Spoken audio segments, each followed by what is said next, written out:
श्रीमान श्रीमती हुनु पर्यो, नाङ्गिन हो। एउटा प्रेमै गरेको भरमा, विश्वासको भरमा र विश्वासघात गर्ने जुन केटा मान्छे हुनुहुन्छ उनलाई कडाभन्दा कडा सजाय दिनु पर्यो र अर्काको चरित्र हत्या गर्नेलाई त्यसलाई लगेर जेल कोत्नु पर्यो। चाहे जोसुकै होस्, चाहे मेरै छोरा भए पनि त्यस्ता पुरुषलाई लगेर चाहिँ जेल कोत्नुपर्छ। नारीको चरित्र माथि हत्या गरी यी पुरुषलाई चाहिँ लगेर अब चाहिँ जेल कोच्नुपर्छ र सामाजिक अपराध अनुसारको यसलाई मुद्दा लाउनुपर्छ। किनभने एउटा छोरी चेलीको चरित्रमाथि उसले खेलवाड गरेको छ, एउटा चरित्र हत्या गरेको छ। एउटा महिला, त्यही पनि टिनेजरको बिचरा, उनी त अब विश्वास गरिन्, हरेक कुरा विश्वास नथिए। जब मान्छे नाङ्गिन्छ नि, विश्वासमा नाङ्गिन्छ।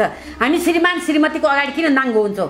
विश्वास हुन्छ मेरो श्रीमानले घात गर्दैन भनेर हामी श्रीमानको अगाडि नाङ्गिन्छौँ, श्रीमान श्रीमतीको अगाडि नाङ्गिन्छ। तर उनले श्रीमान भन्दा पनि बढी माया गरेकी रहेछन् र त नाङ्गो शरीर देखाइन्।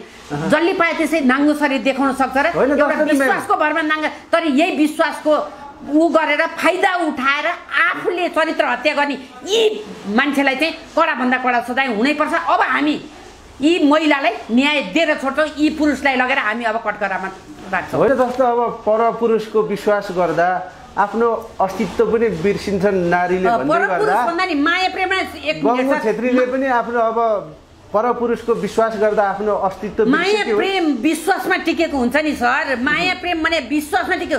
त्यसले परपुरुष भनेर बिहा गर्दा पनि त श्रीमान श्रीमती परपुरुष र पर स्त्री नै हुन्छ नि। आफ्नो दाजुभाइ दिदीबहिनी त पक्कै बिहे गरिँदैन होला।